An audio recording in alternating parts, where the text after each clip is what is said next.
ಒಂದು ಕಾಯಿ ಸುಲಿಯೋಕ್ಕೆ 1 ಅವರ್ ತಗೊಳ್ಳೋದನ್ನ ನೋಡಿದ್ದೀರಾ? Depression. Welcome back to R K ಪಯಣದ ಮಿನಿ ವ್ಲಾಗ್ಗೆ. ಇವತ್ತು ವಾರ ಆಯಿತು, ಸೊ ಅದಕ್ಕೆ ನನ್ನ ಡೇ ಬೇಗನೆ ಸ್ಟಾರ್ಟ್ ಆಯಿತು. ಇಲ್ಲೊಂದು ಸಮಸ್ಯೆ ಖಂಡಿತ ಇದೆ. ಪಾಪುನು ಅಪ್ಪನು ಈ ಥರ ಆಟ ಆಡ್ತಿದ್ರು. ಮನೆ ಒಳಗಡೆ ಇದ್ರು ಕೂಲಿಂಗ್ ಗ್ಲಾಸ್ ಹಾಕೊಂಡು ಕೂಲಾಗಿ ಆಡ್ತಾ ಇದ್ರು. ನಾನು ಅಡುಗೆ ಮಾಡ್ಕೋತಾ ಇದ್ದೆ. ಸೊ ನಾನು ಏನೇ ಮಾಡ್ಕೋಬೇಕಿದ್ರು ಅವಳ ಜೊತೆ ಮಾತಾಡ್ಕೊಂಡೇ ಮಾಡ್ಕೋಬೇಕು.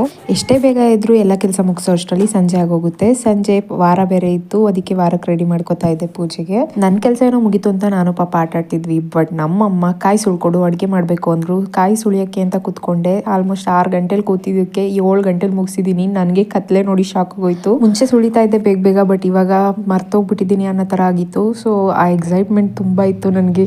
ಯಪ್ಪ ಸುಳಿದ್ಬಿಟ್ಟೆ ಕಡೆಗೂನು ಅಂತ. ಇನ್ನು ಇದು ನೆಕ್ಸ್ಟ್ ಡೇ ಮಾರ್ನಿಂಗ್ ಎಲ್ಲ ಕೆಲಸ ಮಾಡ್ಕೊಂಡೆ. ಅದಾದ್ಮೇಲೆ ಕಾಲ್ ಮಾಡಿದ್ರು ಅಂಗನವಾಡಿ ಹತ್ರ ಪೋಲಿಯೋ ಡ್ರಾಪ್ಸ್ ಹಾಕೋದಕ್ಕೆ ಅಂತ. ಅಲ್ಲಿ ಕರ್ಕೊಂಡೋದೆ. ಪಾಪುನ ರೆಡಿ ಮಾಡ್ಕೊಂಡು ನಾನೇ ಕರ್ಕೊಂಡು ಹೊರಟೆ. ಸೈಕಲ್ ಹೋಗೋಣ ಅಂತ ಕರ್ಕೊಂಡು ಹೋಗ್ತಾ ಇದ್ದೆ. ಪಾಪುನು ಆರಾಮಾಗಿ ಡ್ರಾಪ್ಸ್ ಹಾಕಿಸ್ಕೊಂಡ್ಲು. ಇದಾಗಿತ್ತು ಇವತ್ತಿನ ಮಿನಿ ವ್ಲಾಗ್. ಇಷ್ಟ ಆಗಿದ್ರೆ ಫಾಲೋ ಮಾಡ್ಕೊಳ್ಳಿ.